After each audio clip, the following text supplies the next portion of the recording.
Previously on The Kids Table presents DnD Adventure Club. I'm awesome. Our heroes rescued Penelope, queen of the troglodytes, and her many children, Beautiful names, I wish we had the time. who told them that the Lord of Despair is responsible for all the mayhem in the Pits of Peril. After resisting temptation, the team made it past a chomping statue to a staircase. Is this the lair of the Lord of Despair?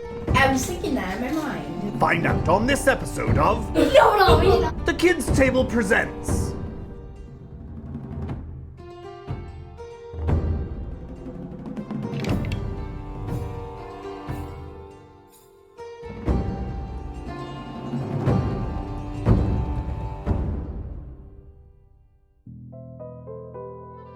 You walk down this long, spiraling, dark stone staircase. You're gonna have to light torches so you can see in the dark, and it feels like it goes down and down and down an impossible amount.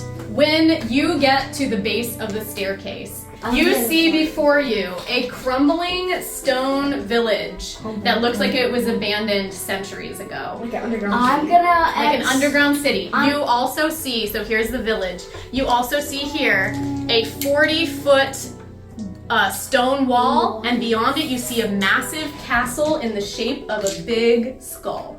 We're going in that skull. Wait, hold on. Try to find any secrets about that wall while I explore. You're gonna explore? Okay, roll an investigation check. 8. So 12. So you look in, you peek inside the crack in that building.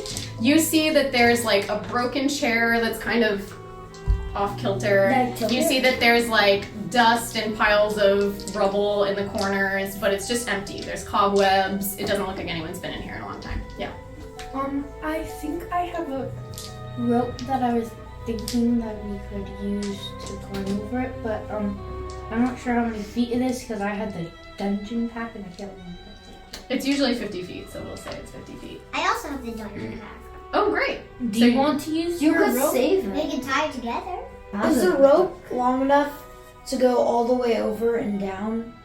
If you tie them together, it would be. Why don't we tie them together and then we tie them to one of your rocks so that we throw it over and we'll all And be then able we to can go up untie it and when we down. get to the other side. You guys both, Tie because both of them together. you're helping together, you can both roll a athletics or acrobatics Wait, I check have to one. throw the rock over the wall.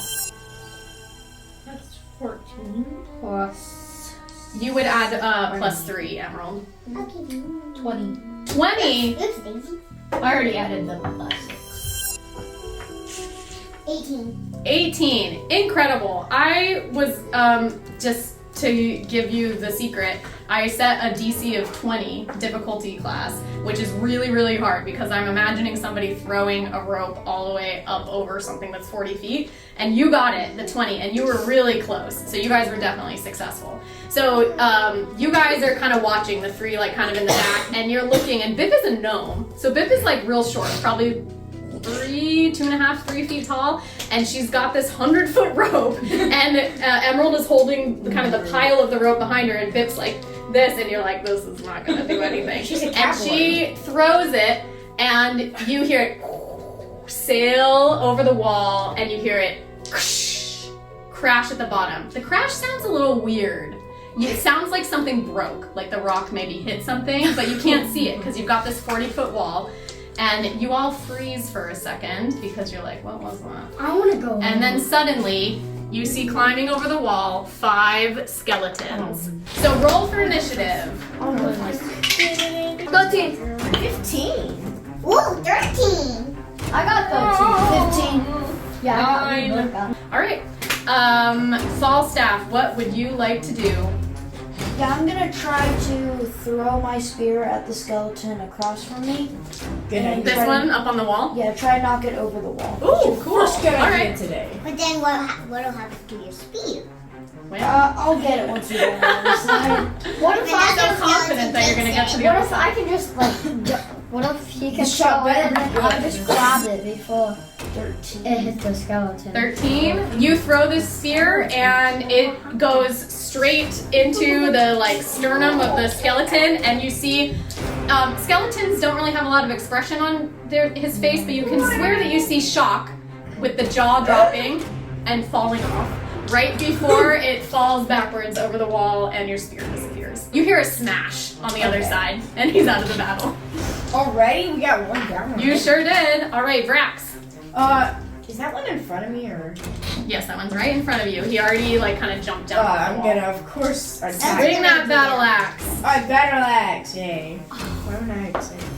17! Oh my goodness. All right, I'm you angry today. you go, I'm angry, and you swing that battle axe, and you swing it through, and you're like, I thought that was a clean cut, but he's still standing there. And then you see the top half just falls off the bottom half.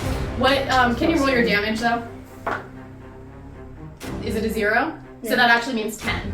So you got 10 plus 4. Okay, so yes, you slice that skeleton in half, and the top half completely. For a second, you're like, I thought I hit it, but it's still standing. But then it just goes crash. Yeah, something Like this. Like this. We're doing so good for the skeleton. Yeah, sometimes it just Now does it that, is and the then skeleton's falls off. turn. You can see these two here. This one is going to go for Emerald. This one is going to go for Bip. No! This one is going to jump down and go for. No. So the one on Emerald is going to swing. Yeah. Okay, so that one definitely misses. That one has a little short sword and goes to whack at you, but you use your wand to block it. Like, it's very satisfying, and it kind of bounces back just like that. Yeah, exactly. All right, the one on Vip. This one has just jumped down off the wall and goes kind of low to try to slice at your feet, but you are an agile monk and you leap over it like you would over a jump rope. The one on Snickers, 15 to hit. So this one does hit for 3 damage. So this one goes right toward your tummy, and you do pull back, but it pricks your tummy a little bit. All right, now it's Snickers' turn for revenge. Are they wearing like metal things? They're wearing like kind of patchy pieces of armor. Yeah, I'm doing shocking grass. Okay, so roll your d20 and add 6. Snicks like Snickers. You got a 1? Oh. Plus 6. Yeah.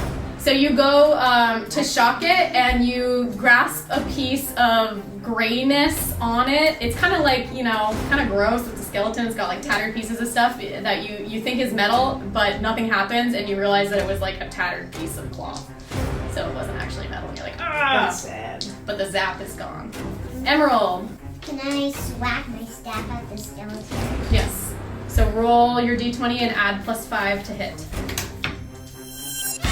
25! Oh. I rolled a 20. Wow, natural 20. So that means you double the damage. So roll your d6. So what did you roll? I rolled 3 plus 3 plus 3. 9 damage. Awesome. So you go to slice this with your staff to whack this skeleton, and you go to whack it, and you hit the head, and the head falls off, but the body is still moving. What? Yep. All right, Vip. Can I punch to hit this? Yeah, punch it. Ooh, that was a much higher number. 18 plus 6 to hit. That definitely hits. Roll your damage. Yeah. You roll a 1d4 and then you add 4. Oh, sorry. It's the number on the bottom for that one. But I can't really see it. 5 damage. All right. So you go to punch this skeleton kind of in the shoulder, and the arm falls off this one. Okay. Back to Falstaff. Alright. I'm going to jump on the skeleton and feather Snickers. Nice. This is the bigger one. 11 to hit. Okay, so you go to jump and you go smash, and you accidentally hit the shield with your head, and it kind of recoils, and you feel like you all of a sudden have a headache. Yeah, like that. Like whoa. It's painful. All right, Brax's turn. Alright, I'm obviously, since Snickers and Falstaff need help, I'm rushing over there to help. All right. Yeah, it's because Are you gonna do your battle axe? his butt in Yeah, my why not? face. Go ahead. Oh. 14. 14. That does hit. Yay. Just barely. Roll your damage. 2. It's not the best. 2 damage. 2 plus 4, so 6 damage. This is the first time this one has been successfully hit. So you take your great axe and you go to slice it, and you slice through the shield and the wrist. So now part of the shield it drops the shield because and the shield is broken. Skeleton's turn. I helped you guys. So that one right in front of you is angry at you, Rax. So it's gonna go for you. 12 to hit. What's your AC? 18. 18. Oh my goodness. So he goes with his sword. Well, he's kind of off balance because he just dropped the shield, but he was kind of used to the weight of it. So he goes to stab you, and you just like very stoically go. So I'm always like my dog. Yeah. Okay, the next one with Vic. 13 to hit. 17. Okay, he misses. And the last one does hit Emerald. Oh no.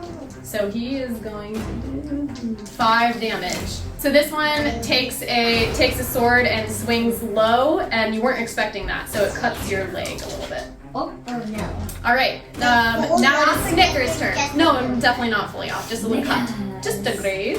Just Can maybe a flesh I wound. go to them, help the boss? Over here? Which Yeah. one do you want to attack?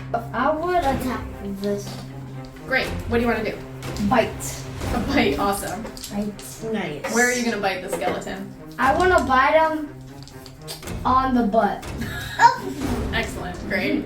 So you're going to go around behind it? Yeah. Did you say this one? This one? Yeah, that one. Okay. I want to bite him on the butt. Okay. Roll to hit. Mom. D20 plus 2. Hang on. 17. Okay, you definitely hit. Roll your damage for your bite. It's 1d4. I hope you Oh, did. The this pyramid. The pyramid. Oh, this Yeah, that one.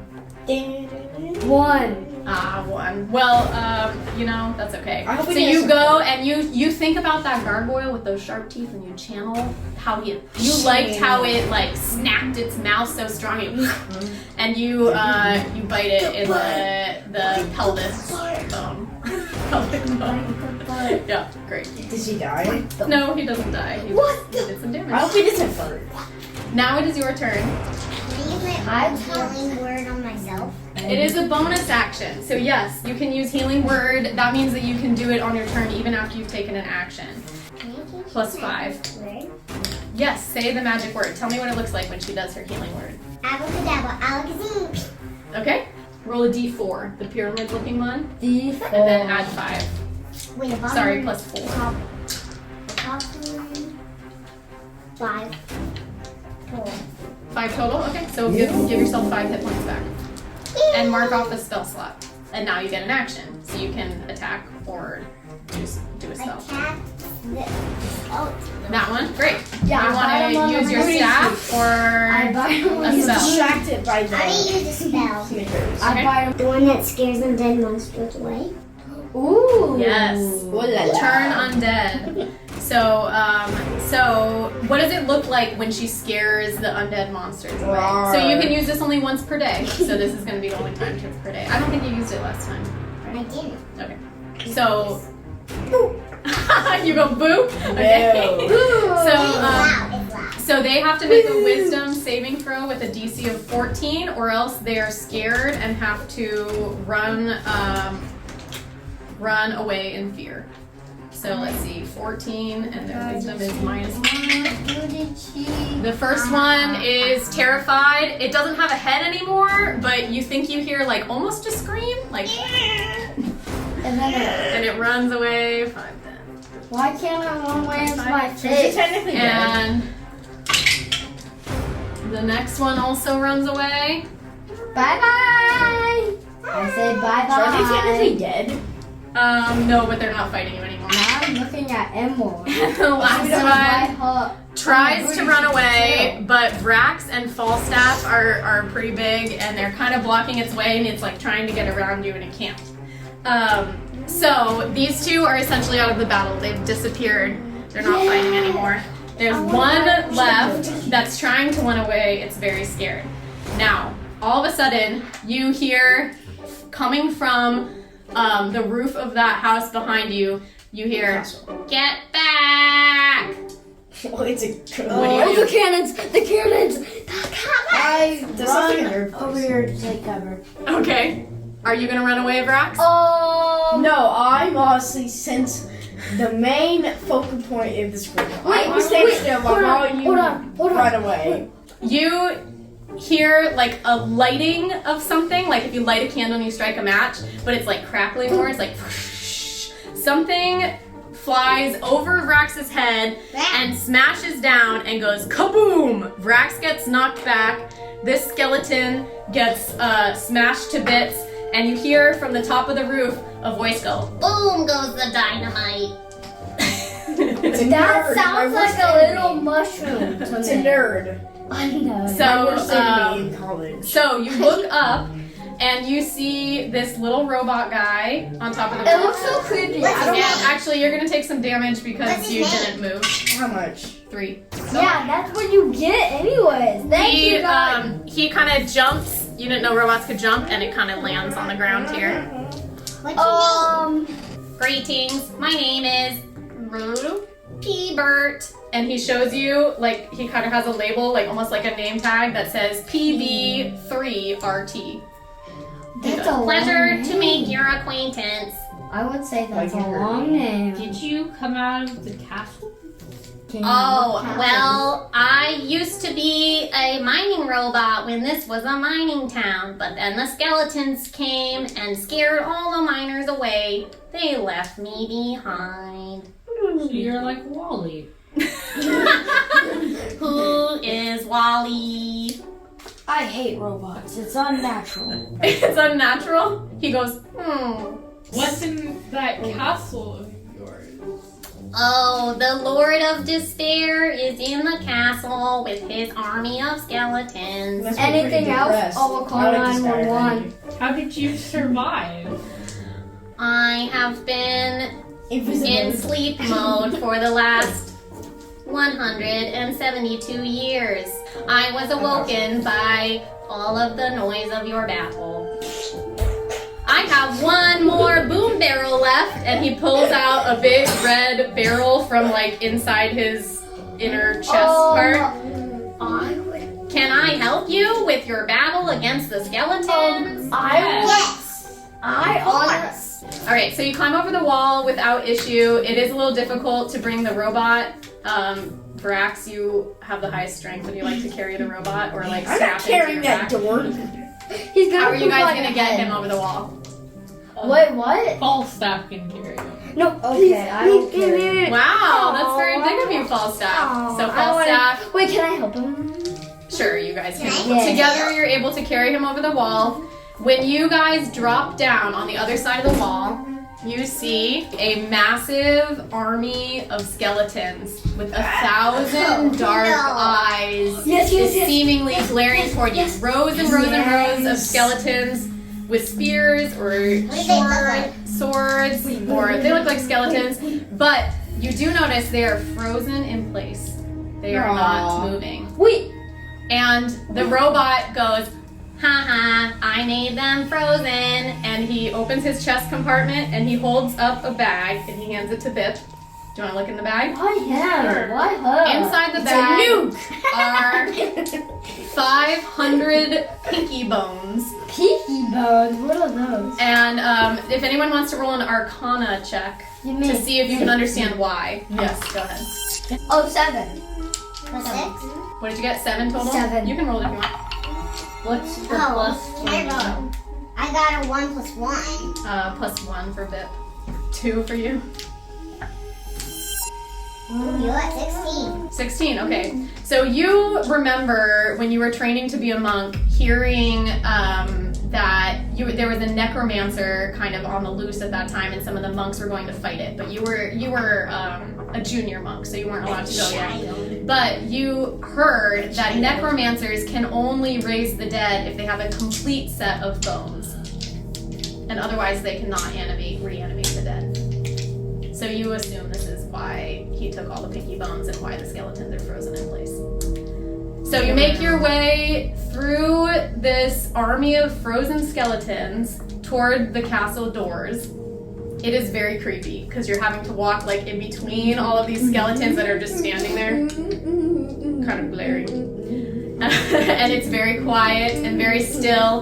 The gates to the castle are open, so you keep walking through the castle, but again, it's empty and quiet and dark, and you're feeling more and more nervous the deeper in you go. You go up the stairs, because there's like this big grand staircase when you enter, still quiet, still dark. You get to the top of the stairs. You see a large throne of bones, and sitting in the throne of bones is a figure cloaked all in black with kind of like black smoke coming out, and you hear, "Have you brought me the pinky bones?" This is it, the final confrontation. A battle for control of the Pits of Peril once and for all. Or is it? And out from behind the throne steps King Fetor. Join us next time to journey with our adventurers I'm going to headbutt the Horde of Skeletons. through the twists and turns of the final chapter of the Pits of Peril. On I will take your pinky bones instead. The Kids Table presents D&D Adventure Club.